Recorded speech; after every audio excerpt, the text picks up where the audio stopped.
Welcome to Reddit Aliens. What's the eeriest thing that has ever happened to you? Serious. Please remember to like, share, and subscribe. When I worked in memory care, I had a patient that insisted that I had a little girl. She was 2, and she was born in October. I told the patient that I didn't have a 2-year-old little girl. She swore up and down I had this little girl until she looked at me soberly and said, "Oh, that's right. Your baby died in March." What creeped me out was that I had pretty brutal miscarriage in March, and I was due in October. At the time this exchange happened, the child I lost would have been 2. Still freaks me out when I think about it. There was no way the patient would have known that. She barely knew my name. So I live right on the highway. As soon as I step off my driveway, it's 2 lanes with traffic flying by, except at night when it massively slows down. I work the closing shift at the nearby grocery store, so I'm used to being up late, so I take walks down the highway. A week ago, I'm walking home, which is northeast. In the last 30 minutes that I've been walking, a thick wall of fog has come into existence, and I'm loving how beautiful it is. Now, my walks are about an hour and a half long on average. Walk to the grocery store I work at, which takes 30 minutes, then hang out for like 30 minutes, then walk home. And there's a stretch of the highway with no nearby light at all, and it's between the grocery store and the bar. I was walking along that stretch, and a car drove past me heading northeast like I was, then quickly dissolve into the fog, except for the taillights, which shine happily through. And I watch as the taillights stop shrinking, and then disappear before becoming headlights, heading towards me very slowly. The car drives past me again, and I think to myself, that's weird. They go maybe 60 feet southwest past me before I hear them try to U-turn again and not go into the gravel on the side of the road. And in that moment, I dove off the highway and into the ditch where the gravel harshly slopes down, and I lay as flat as I can. I watch as their headlight creep towards me, and then see another pair come from the north, which seemed to make the U-turner freak and make another U-turn heading southwest again. I waited for a minute or so, thinking that I would hear a car door shut, as they would be getting out to try to find me and do whatever they had wanted to do before I climbed back up and sprinted to the bar, where I felt safer knowing other people were nearby. The entire rest of my walk was horrifying as I waited for the car to return. I haven't taken a real walk since then, which sucks because it was so nice being so totally alone and be moving and just loving the world. I'm going through something right now. I wake up and I feel like my shit moved or effed with somehow. Just this morning, I found my laptop was moved and one of my drawers was open. Sometimes I come home from being away or whatever and feel like something isn't right. Almost feel like I'm being watched. Maybe I'm just really paranoid, but damn, feels eerie. When I was around 11 or 12, I watched an episode of Scooby-Doo in my bedroom. I started imitating the way old Scoob used to say spooky, all drawn out and doing the token scary sounding fluctuations. I kept repeating it aloud and faster while walking around the room. I let out one last long spooky while facing an aluminum container on my nightstand. It moved off the edge and crashed to the floor. Startled, I ran out of the room. The container was about 8 inches in diameter and maybe 7 inches tall. It was a Snickers holiday gift tin. In it were the various trinkets accumulated during an 80s childhood, micro machines, Happy Meal toys, freebie keychains, etc. It was about half full and had some weight to it. It was near the edge of the nightstand, but not hanging over it. Now, maybe the air currents from the SP sound in spooky caused it to move the 2 to 4 inches or so to fall. I was probably about 4 feet away when I spoke towards it. I don't know, but it's something that creeped me out, and I wish I had a good explanation. My sister had started undergrad and was home for summer. A guy called and wanted to have to take her part in a university survey. I said she wasn't home, so the guy asked me to do it. I was 16 at the time, and the questions started out normal enough, but they got more risque and sexuality-oriented as it went on. I thought, well, it's a university study, I guess. They could be studying that kind of stuff. An hour goes by, and I'm like, look, I gotta get to work. And he says, don't go, I'm almost finished. And that's when I hung up. I think about the midway point when the questions got sexual, and probably when he started jerking off. I asked my sister later, did you sign up for a phone survey? She said no, and when I told her about it, She agreed it was some creep trying to get off. I used to work long hours in a care home deep into the night. I often heard residents who had recently passed away muttering or singing down the corridors for roughly 2 weeks after they died whilst I was doing my paperwork in the lounge. It scared me at first, but it's amazing how quickly the mind gets used to these things.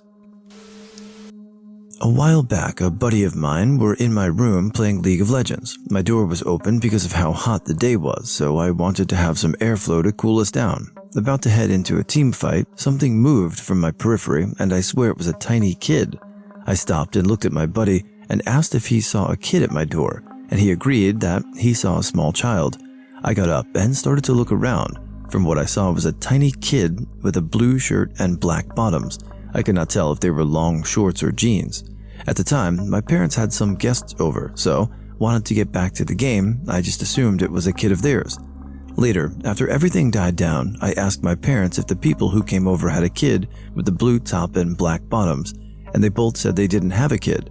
To this day, I never found out if what we saw was real or not, just weird that we both saw the same thing. Alien invasion? Not to me, but to my oldest brother when he was about 5 years old at the time. He's 36 now, but he has sworn by this story ever since, but he hasn't told it in years, but I figured it's a hard subject for him. Anyway, I had my mom tell me again how it happened. She said we lived in a part of Corpus Christi in Texas where it was kind of rural but still had neighbors, and we lived next to a canyon. So, one night he wakes up needing to go to the bathroom, and he brings his blanket with him because it was cold. After exiting, he saw strange lights shine through the windows illuminating the entire inside of the house, so he goes downstairs. Seeing as how everything in the house is dark again, he gets a little bit scared and goes up the stairs again, but he puts the covers over himself and he sort of gets on his elbows and knees and moves like a soldier would through mud up the stairs. That's when he said he felt footsteps on him, so he stops moving. And we had one dog at the time, but he said he felt so many footsteps on him and he actually had bruising the next day, but he said the footsteps lasted for a good couple of minutes, like things marching across and over him. He could smell cardboard all of a sudden when he peeked from under the covers and saw strange, short figures that really smelled heavily of cardboard. Too scared to move, he eventually fell back asleep on the stairs under his covers, and my mom found him the next morning, and that's when he told her all about it. My mom did believe him to a lot of an extent because of how afraid he was and how much the experience stuck with him, but she only fully believed absolutely 100% after when he was a teenager and she read the book called Communion and how the author described the aliens smelling of cardboard and other descriptions that my brother had told her that in no way he could have known from that book because he was just a little kid at the time, and she threw down the book and never continued reading it.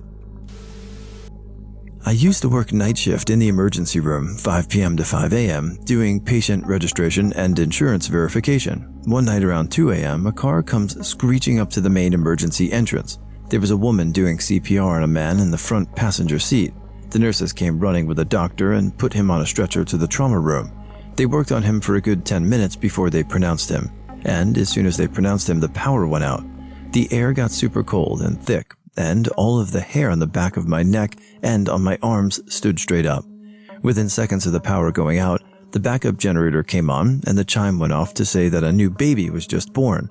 It was the eeriest, freakiest thing that ever happened in the 2 years I worked in that hospital. I mean, the timing of all of that certainly does make one wonder about things. Pretty cool. Thanks for sharing. One night my parents were out. It was about midnight, and I, being the oldest, was watching my brother, who was going into 6th grade at the end of summer, his friend, my sister going into 7th grade, her friend, and my 5-year-old brother. My older brother, we'll call him B1, and his friend, we'll call F1, were downstairs playing games on their phones with me. We were at the kitchen table, which is right next to the back door. I was focusing on my game until I saw a flash of light. I didn't think it was storming, but whatever, and no sound came with the light. F1 speaks and says, "Did anyone else see that light?" I said, "You saw that too?" I stayed there for a second, trying to think of what it could be, and I was getting creeped out. The reason this freaked me out so much was that the same week, 3 days before, this car started to follow me and my brother down the street, as we were coming home from the pool at 10 p.m. There was a flashing light, probably a camera flash, going off from the back seat of a bunch. I started walking up the driveway I was next to, and the car sped off. I went upstairs and decided to get a head check on everyone and at least move our gaming operation upstairs. As I'm going up, I check the window by our stairs and the night sky is clear. I ran up, got B2, then told my sister and her friend, F2. My sister is not calm at all in situations like this, and she freaked out. I was pretty unnerved too, but kept my composure. We locked ourselves in my parents' room because it was the only room with a lock to make us feel better. F2 peered out the window, and she thought she saw someone standing outside, but she couldn't tell, neither could I. I figured it could be some kids playing with flashlights in the street behind us. My parents came home after we told them, and we all went downstairs to talk. I see another flash from my living room, and I think about it for a second, feeling much better my parents were home. I said, "Anyone else see that flash?" My sister and F2 hadn't seen a flash, but F2 says, "I did actually." We went to bed, and it wasn't until the next morning I realized a flashlight couldn't illuminate our whole back door from the street behind us, as it was in front of the houses, behind us a good 200 yards at least. Nothing else came of that, but some other stuff has happened in our backyard, just not as major as that. B1 says he saw something white dart across our backyard in the middle of the night, but no one else was down there because he stays up the latest. Another incident occurred at around 11 to 12 p.m. To me, this was recent, almost a month ago. I was sitting on my bed listening to music when I heard a series of knocks coming from my wall. It wasn't just a bang, it wasn't a pattern, actually, and it came from one more time right next to my head, which was at the head of my bed. I kept listening to my music, thinking my sister did it. Not 5 minutes later, it happened again. I get up to tell my sister to stop banging on the wall when I realized the banging was coming from the other side of the wall. But the other side of the wall is my backyard, and I'm on the second floor. I double-checked that my sister didn't bang on the wall, but she didn't. We looked in the back, but saw nothing, and that was that. That's all of my experiences right now, and hopefully for a while. When I was about 11 or 12, we lived in this house out in the country in South Dakota. It was a pretty big place, but only had 3 bedrooms, which my 2 brothers and I had to share one. I slept on a twin-size mattress on one side of the room closest to the door, and my oldest and younger bros shared a bigger bed on the opposite side. Every night before going to bed, my brothers and I would pray out loud together, and afterwards we would make the sign of the cross, in the name of the Father, the Son, and the Holy Spirit, over our bodies. Then we would kiss the cross that we made with our fingers. Well, for some reason one day my mom told us to not kiss the cross anymore afterwards. We all agreed, and later that night we got done praying, and we made the sign of the cross again. Then I heard a kiss pretty close to me. It was dark in the room, and I just said out loud, "Guys, Mom said not to do the kiss thing anymore." Which they both replied at the same time, "We didn't, we thought you did." I got really bad goosebumps and prayed silently until I fell asleep. Pretty creepy. Well, if you didn't make that noise and your brothers didn't make that noise, who made the noise? Pretty creepy. This recurring dream. For the last 4 nights in a row, I keep having a nightmare with Jeff Goldblum in it. So, we're in this super dark house, both wearing sick leather jackets, like some Hard Boys type stuff. Anyway, we found 3 bodies with no skin. I said, "What the F?" Jeff Goldblum said, "You shouldn't swear, but yeah, this is wild, right?" We see a side door. I open it. 50 yards back is a steel building, and there's a gravel driveway leading to it, and lining this drive is a wood post fence. About 30 feet away, there's this super weird little thing, probably about 3 feet tall, big bulbous round head, with no eyes, just black pits. And it gets just a bit closer, and you see the stitched together patchwork of skin hanging loosely off of it, because it's all way too big. It sees me, rips off the arm skin, and there's this gnarled looking gray arm that's super skinny and points at me. It lets out this soul-wrenching screech and slowly walks towards me. Jeff Goldblum puts his hand on my shoulder and says, "You should wake up now, buddy." And then I do. Every night I've had the dream this thing is closer. Last night I could smell it, even when I woke up. First year of college, I flunked my calculus exam so bad. 80% of the class got a score of 15% and below, was one of them. Was pissed at myself and really depressed about what had happened. Went out of the dorm later that same night around 1 a.m.-ish. I was just crying outside my dorm when a guy approached me and asked me about what happened. Then I told him everything and the pressure that's building up inside of me because of college, and it's the best college we have in the Philippines, which adds pressure even more. Then he just went and comforted me about what happened and told me to look at it from another angle and such. Was really relieved and felt better talking to the guy. I also asked him where he lived so I can treat him out to lunch sometime for help he gave me. We bid our farewells, and it was the best sleep I've had ever since I went to college. I've never saw this guy's face since the place was pretty dim, but he told me he lived underneath our room, the housing complex or dorm. I'm in is on the side of a hill, so weird architecture. The next morning, I felt more alive, and I immediately head to my landlady to ask about the guy I met last night. She told me that nobody has ever stayed in that room for years. Even gave me the key to the room, went and saw a really dusty room that hasn't had any people live in it for years. Ever since then, I always wonder who or what was the guy I talked to, and I haven't thanked him properly yet. Well, regardless if that was a real person or an apparition, it brought you peace. But it does make you wonder, who stayed in that room?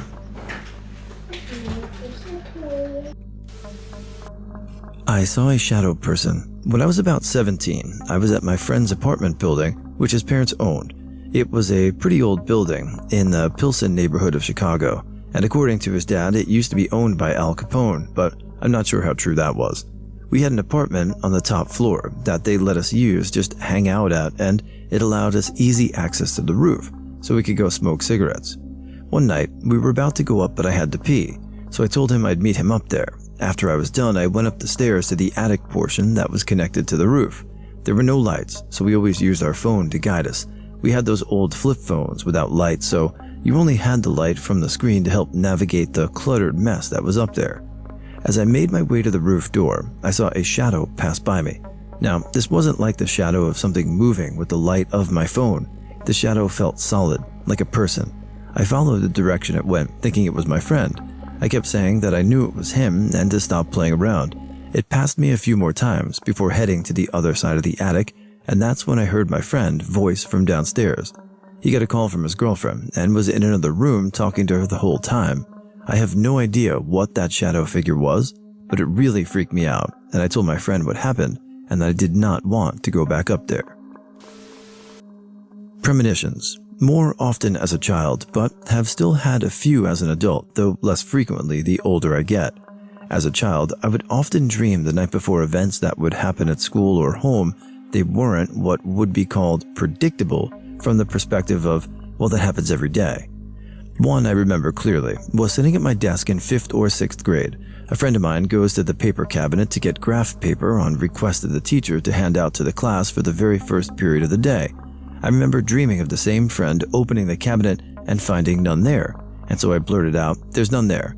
Whole class looks at me. No one had been in class before it started other than the teacher, so when the friend opened the cabinet, and sure enough no graph paper, the teacher accused me of sneaking into class beforehand.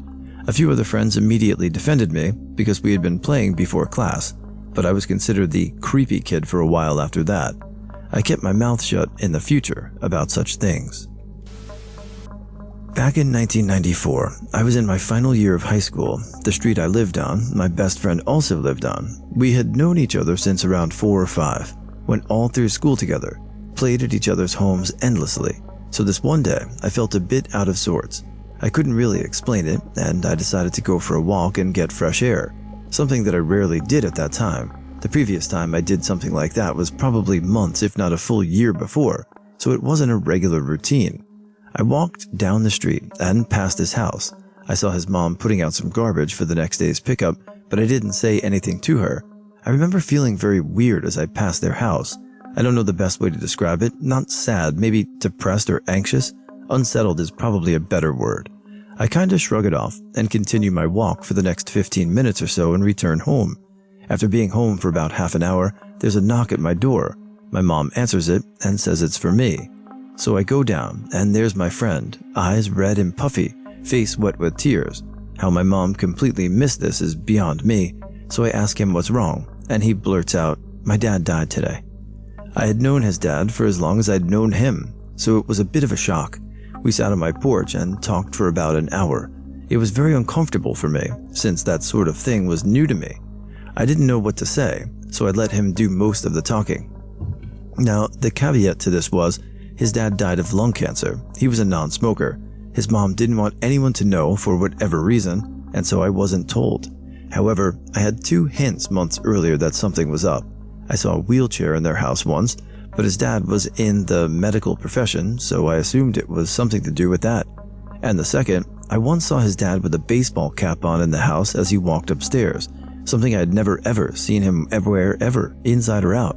But even with that info, and suspicions that maybe he was fighting cancer in the back of my head, why would on that specific day did I need to get out and go for a walk? And why did I head toward their house? And why did I pause by the house and get a weird sensation? Probably all coincidence, but who knows?